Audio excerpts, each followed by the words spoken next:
On today's episode of the Subscribe Me show, I talk about why you need to start by creating your pricing table first for your membership site before you create any content or one-time or recurring products.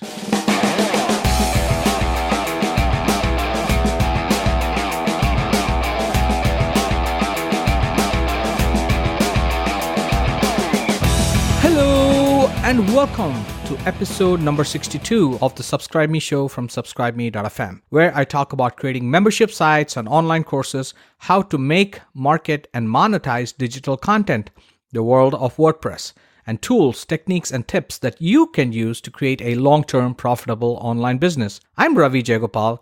I'm the co-founder and co-developer of digitalaccesspass.com, fondly known as DAP. Start with the last thing first. Now, you may have heard of variations of that, like start with the end in mind. So when I say start with the last thing first, I'm talking about starting with the pricing table, which is usually the last thing that most other people would think about when it comes to creating their membership site. They first worry about the themes, the plugins, the design of the website, what colors to use, what logo to use, hiring a freelancer to design their logo and their artwork, and hiring a WordPress designer to fiddle around with their themes and the styles and all the stuff, creating all social media properties for the membership site. They worry about creating a Facebook page and Twitter and Instagram and so on. And they completely lose track of the one critical piece that they need to do that's key to all of this. So when I say start with the last thing first, I'm saying start with the pricing table, aka your offer. So when I say pricing table, I'm really talking about your offer as a whole. This episode could have also been titled Start with the Offer First, but somehow the word offer is less tangible and could mean so many things to so many people, and the definition of the word offer is not as crisp and clear as the words pricing table. So that's why I went with that. So yes, you've got to start with the pricing table first. Before you create any content, before you create any products, before you even design a landing page on your website, the very first thing you should do is to brainstorm and strategize about your pricing table. Because everything starts and ends with your offer. And you don't need a fancy theme or WordPress plugin to create a pricing table.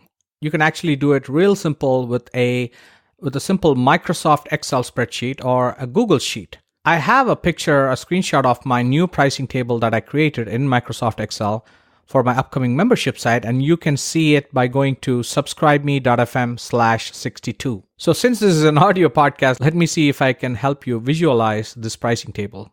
So the first column is top to bottom and row is left to right. So the first column would have all the courses and plugins and ebooks and digital assets that you will be creating and have already created that will be included in your membership site. And the second column is your lowest membership tier, like silver. The next column is gold. And the last column on the right, let's say it's platinum.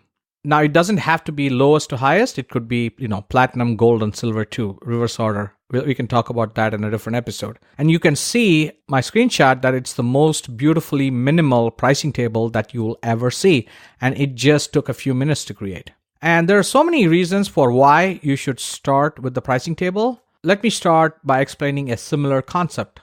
Over the last 20 years of developing software products and plugins, and creating websites and spending about nearly 10 full years working for multiple Fortune 100 and even Fortune 10 companies as an enterprise software architect. Of course, this was in a previous life before I left all that and became a full-time entrepreneur in 2010. So during this past life, one of the techniques I came up with was to take an idea and before writing even a single line of code or creating even a single page or installing WordPress or anything at all, I would make a list of all the software features and benefits. I would actually even go as far as writing out the entire sales page. I'm not saying you have to do this, but I'm telling you what I did. I would write the entire sales page. I would write the features, the benefits, the potential objections, how to overcome them, what were the possible drawbacks, why my product is better than a competitor's product, and so on. And I would address them all in the copy. Right? And obviously the first version wouldn't be very polished. It wouldn't be the final finished product, but I would still write down all of it because just the process of writing it would trigger some thoughts in my head. And finally, I would also end up with creating the pricing table. So I would do all of that before I did anything. Before I even started creating the product. And when I started working on DApp in 2007, a year before it was eventually released in October 2008, the anniversary is coming up, and Veena is planning a whole bunch of stuff for the DApp anniversary, and it's going to be really fun. Anyway, so back in 2007, I used some tool. I can't remember what it was. So I created a features table because DApp is a membership plugin that had to compete with other membership software. Back then, the only real competitor was this PHP script called Amember. And Amember was not a WordPress plugin. It was basically a standalone PHP script, and at the time it did not integrate with WordPress. It didn't have content dripping. It didn't have a lot of the stuff. And I had just started getting into WordPress plugins, and that's when I decided the DApp is going to be the first WordPress membership plugin, and which it was when it eventually launched in October 2008. And you may or may not know about Mike Filsame, who is one of the creators of Webinar Jam. He had back in around 2006, 2007 or something, he had released a product called Butterfly Marketing, which was also a standalone PHP script, and it did not work with WordPress, obviously, at the time, but it did have a built-in affiliate module. So it was a pretty bare-bones script, which you could install on each website you owned, and then each of those sites suddenly became like a mini membership site, all standalone, all on its own, with its own set of users and affiliates and so on. And it could integrate with, I think, probably just PayPal at the time. So that was one of the things that inspired me at the time to, and with DApp and in making this features list. So I basically did some market research. I looked at Butterfly Marketing and then looked at all the competitors and took the best of breed stuff from them, right? You want to make sure that your product is not less than your competitor. So you need to include at least what they're offering.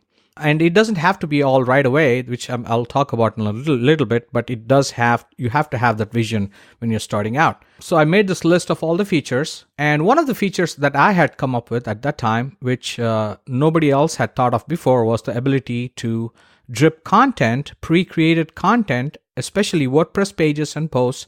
So that's when I created the concept of content dripping, and I called it a content responder, which could drip content that was created previously, just like an autoresponder. So that's the play on the same word, and called it a content responder, and it could drip content that was created previously. Didn't have to be just WordPress posts or pages. It could be pretty much anything with a URL. So my pricing table became my list of features and benefits, like it integrates with WordPress, check. The green check mark that says a feature is included as part of that membership level. So autoresponder, check. Broadcast, check. Affiliate modules, check, and so on. PayPal, one shopping cart, and integration, and authorize.net, and so on. So that affiliate module, by the way, like I said before, was inspired by Mike Filsame's Butterfly Marketing. So big shout out to Mike. And I was insistent on DApp having an affiliate module built in from day one. So you can do the same thing when it comes to writing your next book. So instead of a pricing table, when you're writing a book, you start with, you guessed it, the table of contents. I came up with yet another strategy for it and gave it a name, and I called it the TOC technique. TOC as in TOC, as in table of contents. So TOC technique, and I covered it in great detail back in episode number 24, titled TOC Technique, Content Creation and Repurposing on Steroids. So just go to subscribeme.fm/24 to check out that episode, or go to my homepage at subscribeme.fm, and on the playlist on the homepage, you can scroll down till you find episode number 24. And I will also include these links in the show notes for this episode, which you can see right on your phone as well. So whatever phone podcast app you're using. So when it comes to a membership site with different tiers and membership levels, you create a pricing table.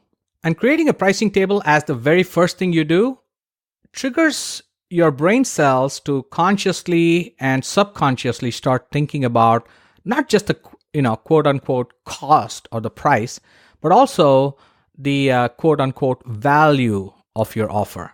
So like I said before, everything starts and ends with your offer. If your offer is not right, then a $10 a month membership can feel too expensive. But if it's right, and if you're able to prove the value of your offer, then a $500 a month membership can feel like a bargain. And a pricing table also helps you basically brainstorm all of the digital assets you have, take inventory of all your assets, what you currently have, what you're capable of creating in the future, and what you're capable of getting others to create in the form of JVs and paid projects. So first, start by making a list of every digital and physical asset that you already own. Okay? And if you've already been online for a few years, I can guarantee you have created enough digital assets, whether you know it or not, whether you realize it or not. You've created digital assets of one form or the other, like articles, ebooks, Kindle books, YouTube videos, podcasts, blog posts, webinars, interviews, guest posts, and on and on. And physical assets could be things like a physically printed book, a paperback or a hardcover. Maybe you are doing a printed magazine, weekly or monthly magazine, other tchotchkes and gifts that you may have previously created, like T-shirts and caps and hats and pens and keychains and so on. So write down every single thing that comes to your mind. Just take a look around your room. Take a look on your bookshelf. Don't leave anything out. And even if you have a special edition something, like you may not have 500 of something, but maybe you have a few books or a limited edition T-shirt that you got printed with your domain or something. Whatever these items are, it's okay if you have even just 5 of them, because now you can offer it as a fast action bonus and say it's only for the first 5 people who sign up. And you can even create a quick Facebook Live video to show that you have these 5 T-shirts or 5 cool mouse pads or 5 hats or whatever it is. You can show it, and you can spread it out on a table and show people that you have these 5 things. And you can take that video and put it on your sales page right below the pricing table. Doesn't matter if you just have a few of something. Just write it down. And at this point, all you're doing is basically a complete brain dump. Okay, complete inventory. Useful or not, doesn't matter. You can always collate and curate later. Now that you have a full list in your spreadsheet, in the first column, save this spreadsheet and call it like master library or digital vault or something like that. Now make a full copy of that entire spreadsheet. Now call this new spreadsheet as, say, phase 1. Now go back to the master library spreadsheet. At this point, you've probably made a note of everything that you currently have, all the digital and physical assets, right? That's already previously created. Now insert a blank row all the way at the bottom, and now start noting down all of the items that you think you can create in the future. Okay? It doesn't have to be something you can create right away. Maybe you don't know how to create it right now. Maybe it needs some research. Maybe it's something you can only get to in a year from now. Maybe it needs you asking around on learning stuff and doing some research. You can always outsource the research, just so you know. And it's fine if you think that you can create a new product only with the help of somebody else. Maybe you can do a joint venture or JV. Maybe it's something you can pay others to create for you. Maybe you can license it from somebody else. And I've talked about this in earlier episodes too, licensing content. I've talked about all the ways in which you can create content for your membership site. So go to subscribeme.fm and look at the older episodes. So maybe you can do a JV where you exchange content, okay, like reports or Kindle books or courses, online courses with other JV partners. You give them a Kindle book for their library and they give you one for your library. So if you have somebody at the top of your mind who you think you could approach to do this content exchange, make a note of their name. Think of the podcast that you listen to. Think of the YouTube videos that you watch and so on. Think of the list that you are on. Those are all could be the first level of people that you approach because you know that they're already doing this stuff. And this type of content exchange with other creators doesn't have to be limited to just ebooks or reports. You can do it with a single audio file or even a single video file or a single report, a PDF, or you can also do it for an entire audio course that consists of multiple MP3 files or a video course with multiple MP4 files. So don't hold back at this point. Be creative and think of anything and everything you can add to this library. It doesn't matter whether it's realistic or feasible or probable. Don't worry about any of that stuff. Now save that. Now go back to phase 1, the spreadsheet. Now you start fine-tuning and rearranging the items in terms of value. Highest value at the top, lowest value at the bottom. So rearrange the items in terms of highest value to lowest value. Remember, this is only phase 1. So when you eventually created your actual pricing table on your sales page, it'll probably look very similar to the phase 1 items. So don't get too excited and too overzealous and promise them things that you don't even know if you can create by yourself. Don't include the JV stuff. Don't include the stuff that you think you might get developed by, hiring somebody or paying somebody. Only stick to items that you know for sure that you can create by yourself. So it doesn't matter if it's something that can be done in 3 months or 6 months or down the line. It's okay to include coming soon items that are not ready yet. And maybe you can even add in the brackets next to the items, you can add due dates so on your sales page so that the member signing up knows when it's coming, what's available to them right now, and whether or not it's worth waiting for that content. So in my own pricing table, I have the premium items like one-on-one coaching, group calls, personal email, and chat-based access to me. I list all this first. Okay, so then I listed some of my other ready-made assets, like a couple of plugins I've created, like coolcastplayer.com, and then the primary online course that I'm working on right now, which I won't disclose on this podcast, but you can check out the full image at subscribeme.fm/62. It has the name of the course that I'm working on, and it has to do with audio and membership sites. Hint, hint. Okay, so I have 4 columns in my spreadsheet. First column lists all of the assets that I have available to me right now and that I can create pretty quickly. And the second, third, and fourth columns are, of course, my membership level names. So for now, I'm calling them Gold, Platinum, and Inner Circle. I might come up with better names later, but I don't know. The tier names are really not that important. Whatever you call them, the person seeing the pricing table will get it right away that, those are 3 separate membership levels. Yeah, and each one is stacking upon the previous level and adding more value. So it's pretty obvious. Everybody knows how to read a pricing table. So don't be wasting 2 hours trying to figure out cool names for your membership levels. Not yet. So I'm launching Subscribe Me Academy, which is the name of my community and membership site. I'll be launching it in a few months. And I have currently completed just over 100 hours of work, and I'm tracking it mostly with the video creation for my first course. And as I was doing that, that's when I figured, hey, why not do a watch me build it in real time kind of series of videos and posts where I share close to real time. I'm documenting the whole thing, what I'm working on, the assets I'm building, the tools I'm using, why I chose the tools I use, and how I'm setting it all up, what is the thought process behind some of the decisions I made, and so on. So I started documenting the whole thing, the whole behind the scenes of Subscribe Me Academy, starting with this pricing table that I mentioned earlier. One of the members in my private Facebook group, Marcus Neeson from drumfreaks.de, which is, as you guessed, a membership site about learning to play the drums for both beginners and advanced drummers, gave me an awesome suggestion, which I overlooked because while I was doing the brain dump. So after he looked at this first screenshot of my pricing table, he said, quote, "The real value of your pricing table is in position 16 and 17 of your list. As the access to you is the most important asset, I would put those 2 items at the top." Absolutely. So great point, Marcus. And I made that change right away. And if you want to see what he's talking about, and if you want to see what I'm doing, maybe give me frank feedback, which could lead to some great discussions. And of course, I'll also happily give you a shout out on this podcast with your domain name, just like I gave Marcus from drumfreaks.de. Okay, so you can see every single post, video, and audio I publish as part of this behind the scenes video log or vlog. I still feel weird saying it, vlog, for free.